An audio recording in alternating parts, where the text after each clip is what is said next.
Welcome to the Resilience Unlimited Show, your go-to podcast for empowerment and growth. I'm Coach Dr. Lauren, founder of Resilience Unlimited, inviting you to join our transformative journey each week. This space is specially crafted for high-achieving women, specifically women of color, where we can feel seen, heard, and part of a thriving community.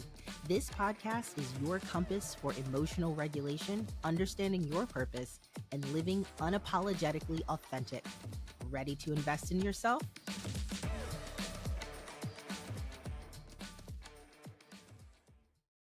Welcome back. It is another fantastic episode of the Resilience Unlimited Show. Of course, I have another guest, and I am very excited. I always say I'm excited, but I am excited because I love meeting people and I love hearing people's authentic, resilient stories. And I feel my guest today, Dr. Karla, has an amazing story that we will unpack and really talk about in the short amount of time we have on this episode, but it'll be a great, discussion, and I'm sure it'll resonate with a few of you out there. So before we kick this interview off, as you all know, if you are watching, please subscribe to the YouTube channel. If you are listening, please subscribe to wherever you get podcasts. I'd love your support. And yeah, we're just going to kick off this conversation. So Karla, thank you for coming to the show. Would you like to introduce yourself to the guests? To the audience, I should say. Well, thank you. First of all, thank you so much for having me on your show. And yes, I'm Dr. Karla Hylton. I am a Jamaican educator, actually, who I have now branched out into the writing field. So I am an educator, the founder of Yes Institute, which stands for Your Empowerment Solutions Institute. Here, I specialize in providing tutoring services for science subjects, as well as conducting empowering workshops for both students and teachers.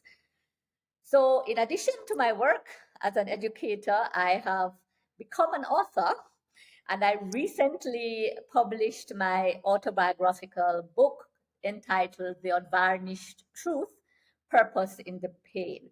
I am also a regular contributor to one of our national newspapers in Jamaica on That's education. Awesome. Yes. Wow. So wow, that is amazing to hear that. And, obviously we could probably have a whole episode on Jamaica and education within itself. So those of you who don't know, my background is special education. This podcast was rebranded. It used to just talk about dyslexia and literacy. So Dr. Karla, I would love maybe to have another episode to talk about resilience in education, because I think that would be an awesome topic. But for today, as you all know, I structure every episode with an opening question. So I'm going to read this question as I always do, because they're always meaty questions that really get the conversation going. So, Dr. Karla, in your autobiography, you delve into the profound and challenging aspects of your life, from a traumatic childhood event to enduring a tumultuous 27-year marriage. The narrative highlights your resilience in the face of abuse, pain, and despair, culminating in a powerful story of triumph. So, can you share a moment or aspect of your journey that was particularly transformative? And how has sharing these deeply personal experiences through your book become a means of inspiration and upliftment for others? So a lot there. Yes, there's a lot there, Lauren. There's a lot there, but and there has been so many transformative moments in my life, but the one that I think is most transformative occurred when I finally let go and accepted my adult children's estrangement. Because part of my story is that after the marriage ended, after 27 years, my children were both grown adults, and we had a very, very, very close relationship, or so I thought. Right. After this separation, they estranged, they cut off all ties with me. That was very, very hard for me to accept. Wow. When I accepted that, this was that pivotal moment of personal growth. Right. I had to accept the fact that I could not control everything. And sometimes acceptance is just simply the key to finding peace within oneself. Yes. So Yes. that I believe was what transformed my entire life, accepting and letting Yeah. go. Still loving my children, still hoping for reconciliation, but letting it go. Right. And Right. yes, no, throughout my 27-year marriage, I always grappled with the fear and the weight of conforming to societal norms. So I was one of those who didn't question. I was more of a submissive wife. So Okay. though I was educated, I put my husband on a pedestal and did not actually I have my own voice. Right. I I Right. I fit the mold of the good little wife. And Mm-hmm. so Mm-hmm. emotional connection with my husband was very scarce. And, that is one of the things that put my children at the center of my life, and they became my sole source of joy. I see. Yes. And, my voice was always silenced and overshadowed by my husband's dominance. And, Okay.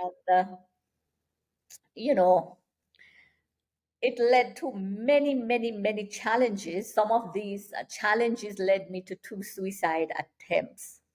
Right. Right. That is in your book. You talk Yes, about that. but Yes. yes, you did ask about readers, and one thing I have noticed, which has really amazed me, is that by sharing my deeply personal experiences, um, persons have responded that they admire my boldness and Yeah. willingness to confront difficult topics. Right. And many have said that they found solace in realizing that they are not alone, that other Mm-hmm. persons are going through the same thing. It's just that they did not actually take it on and say it and speak it and discuss it. So, by openly discussing my hardships and my triumphs, because it didn't just end in hardship, I am a much better person right now. I Right. hope to inspire others to find this strength in their own journeys and to embrace who they are, no matter what the obstacles that they face. There are going to be many, and I continue to face battles. However, Right.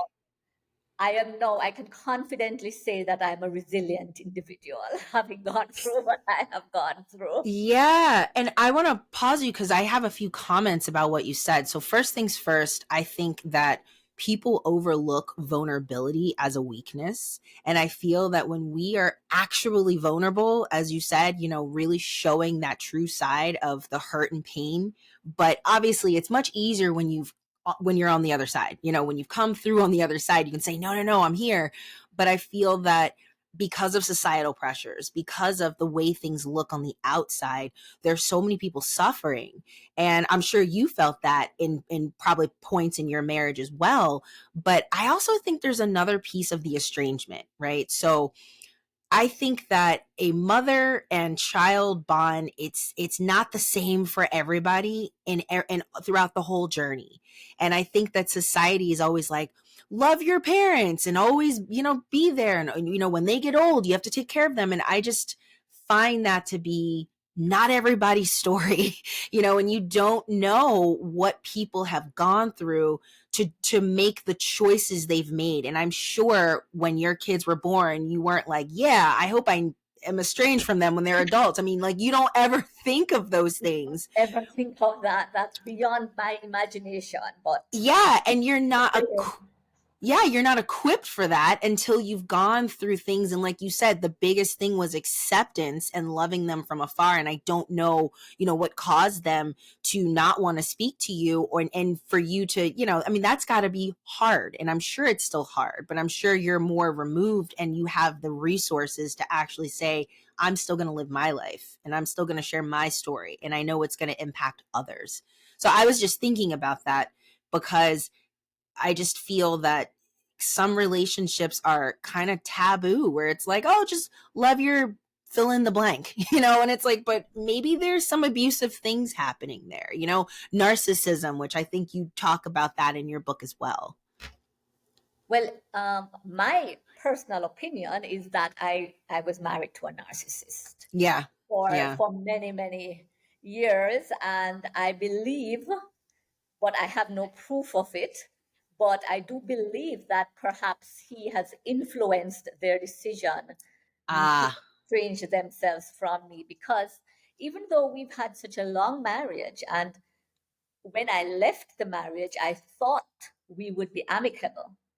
right. It it turned out to be filled with adversity, and I had to take matters to the justice system. Then, you know what I mean? And that was Right. something I did not expect.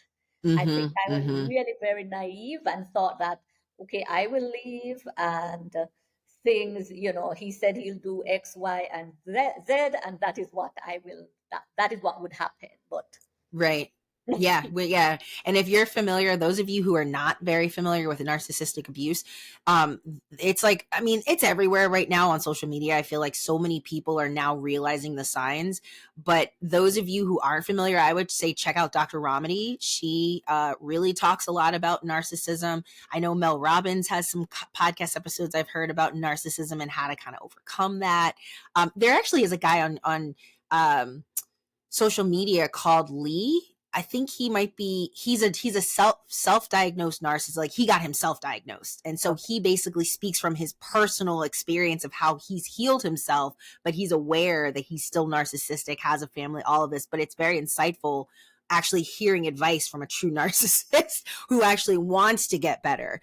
So, those of you who are listening that you're like, I'm not really quite sure what all that entails.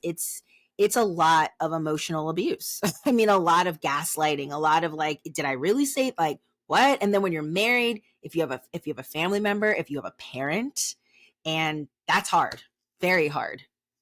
Yes, I did experience a lot of gaslighting, which I detail in my autobiography. But I had a lot of growing up to do. I think um, I am from East Indian heritage, and I grew up with parents that still adopted many of the East Indian traditions. So I was very protected, and my sole focus was to do well in academics. And even from Yeah. then too, I should say that I developed these people pleasing Right. traits. It was Mm-hmm. part of me to always be trying to please somebody. And in the beginning of my life, it was my parents. I wanted to do well in school to please them. Of course, Right. I realize that that is not the answer to the happiness that we all seek, right? Right. I thought if I got my straight A's and whatever, that would make me happy. It made them happy, and I was Right. okay with it. But and then Yeah. I entered a marriage at a very young age, at 22, and then I thought pleasing my husband would also, bring me happiness. And that didn't happen. And then I thought, okay, Right. we have children now. I'll do everything for them. I'll be the perfect mother. Nobody's perfect, but you Of understand. course. Right. Yes. And again, to be honest, it did bring me much happiness being a mother to them. I did Mm-hmm. enjoy my role to the point where I think I overdid it. Okay. Center of my world. Right. Right. Yeah. And so I think in regards to the other, well, I mean, I guess you have shared a lot of transformative moments. But what, I guess for any woman who was listening to this episode, and if you're, non binary or a man too, but I know that I'm more so speaking to women, especially women of color, what advice or signs could you give women to kind of be aware of? Now, I know that's a very general question because you could even start with signs of happiness, because I mean, really, happiness, I feel, is an inside job. Like, you need to be happy within in order to have happiness outwardly. But given that you have lived in such a marriage that was tumultuous and have lived the experience of being a mom who loved your kids, but where you are now, like, what are some tell signs that you can kind of share with women who might be like, oh my goodness, I might be in this situation right now? I think you have to assess how much power you have in the marriage. And when I say power, I mean equality. I Yeah. found in my marriage, I was not equal. I did not have an equal voice. So Mm, big decisions were made whether I agreed or not. So, for right. example, in my particular case, I think the worst example was when we bought our homes. Um, the very first home we had, he insisted that he added a sibling to the title of the house. He Oh, like also, one of his siblings, yes, but not you. no, I was added, so it was Oh, husband, wife, and husband's brother, if you get what I mean. What that's interesting. that was very cunning of him because I'm not sure if the law in the US is the same as the law in Jamaica. However, that happened with the first house and it also happened with the second home. Mm, What happened now when we were in front of the judge now? I did not actually have a matrimonial home because a matrimonial home should have been between husband and wife only. But because there were other names on the title, yes. wow. So Wow. that put me in a very difficult position, even though it could have been proven eventually. It would, Right. in Jamaica here, it takes a while. It was going to take me about 10 years in the court system. So this led me to having to settle for something much less than I was truly entitled Wow. to. But he was cunning. And even though I did know about it, I'm not going to say he did it behind my back. He did not. However, I did protest and said I was not in agreement. However, he went Mm, and do it and did it anyway. And those are some of the characteristics of a narcissist. yeah. Your voice is silenced, Yeah. It doesn't matter who you are, you have no opinion when it comes to this is the way, this is the way. Wow. Mhm. Wow. That's a lot to process. I mean, obviously, this is the first time I've heard it. You've written about this, but I could not even imagine. Well, and the thing is, it's the gaslighting. It's like I'm sure there was some sweet story around why this was a good idea. And you're just like, There was. and you're thinking at the time, like, and I don't know, I'm just like superimposing myself. Maybe you're thinking at the time, like, this doesn't feel right, but it's my husband, and okay, I guess it's okay. And then all of a sudden, you're convincing yourself, and then all of a sudden, you're in a position years later, and you're kind of like screwed, and that's just wow. So, how long have you been separated or divorced, if you don't mind me Okay, asking? I have been separated for 5 years, divorced Okay. for two. The divorce process takes a while also. Of course. Yeah, of course, of So course. I have been divorced 2 years now, or close to 2 years. And do you feel like at this point in your life, you are getting to know yourself? Like, really getting to know who you are? Definitely. I have learned so many, many lessons in this short 5 years, more than the rest of my 50 years. You know what I mean? I'll be 55 Yeah. this year. And I mean, those 50 years, I was just not asserting myself. I was not who I was to be. I did not have a true purpose. And that is why my book is entitled Purpose in the Pain. No pain. Yeah.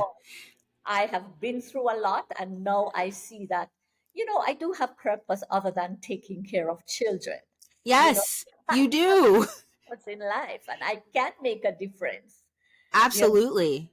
Absolutely. And, honestly, sometimes I feel that some of the things we go through, it's like, what is the purpose of this? But sometimes I feel like it's to mold and shape you to figure out who you truly are, but then also so you could really use your voice to help others. And I think that it's so hard to think like, why was this my task, if you will? Like, if you're thinking of a higher being or whatever, it's like, why was this my task? But I just met you and you just are such a strong woman, and hearing these things, it's crazy that you endured all of that and you're here and just all that you've accomplished. And it's just, I think it's truly resilient, which obviously, that's why this episode is called Finding Resilience in the Purpose of Your Pain.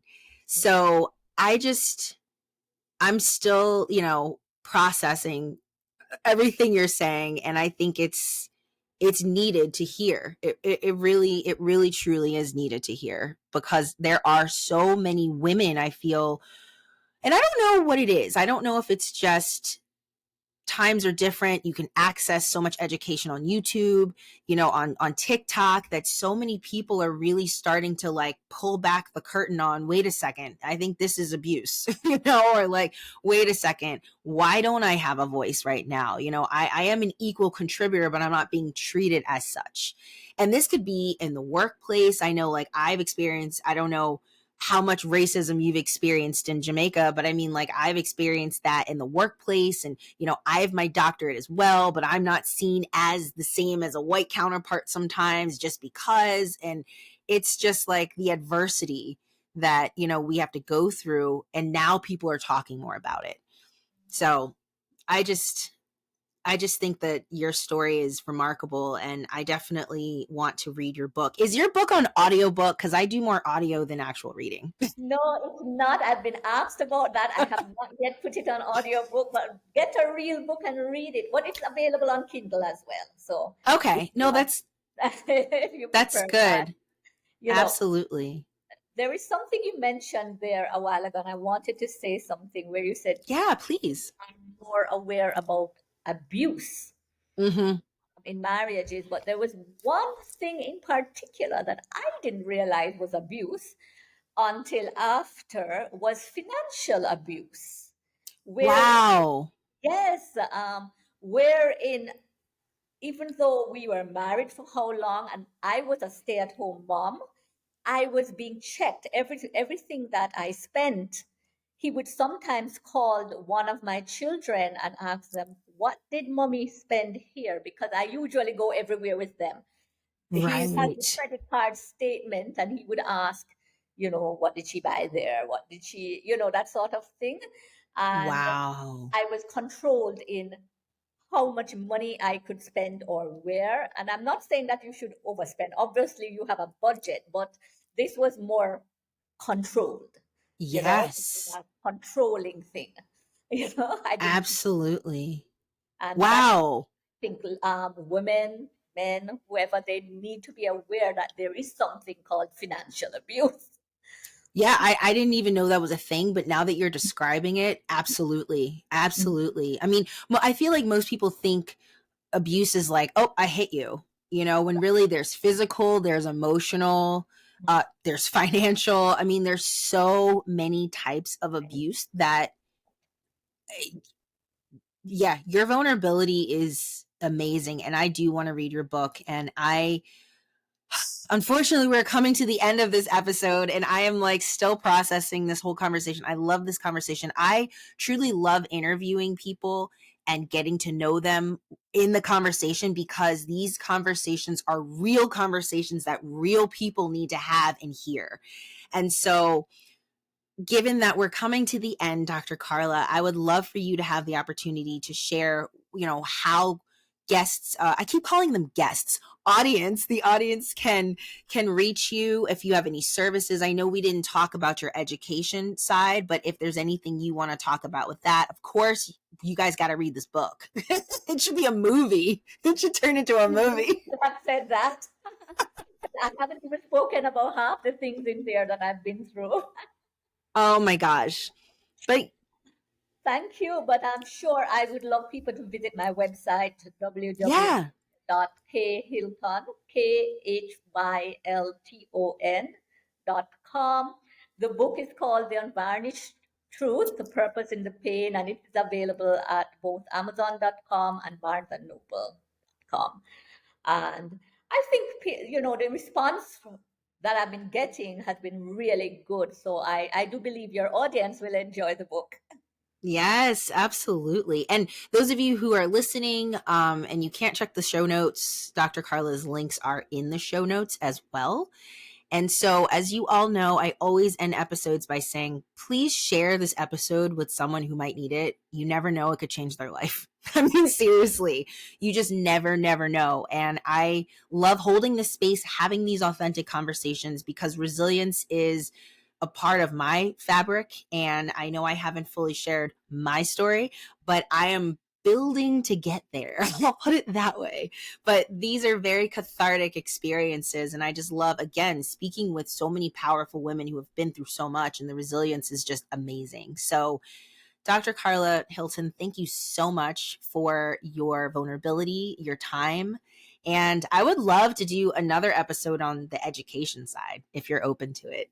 Sure, I am. I would love to. Thank you so much for having me. Yes, absolutely. So, as I said in the beginning, please be sure to subscribe and hit the like and comment, and definitely share episodes that resonate with you with others. And I will see you all next week. Thank you for joining us this week on the Resilience Unlimited show. Be sure to hit subscribe wherever you get your podcasts. Subscribe on our YouTube channel and follow us on social media. See you next week, divas. And don't forget, stay resilient.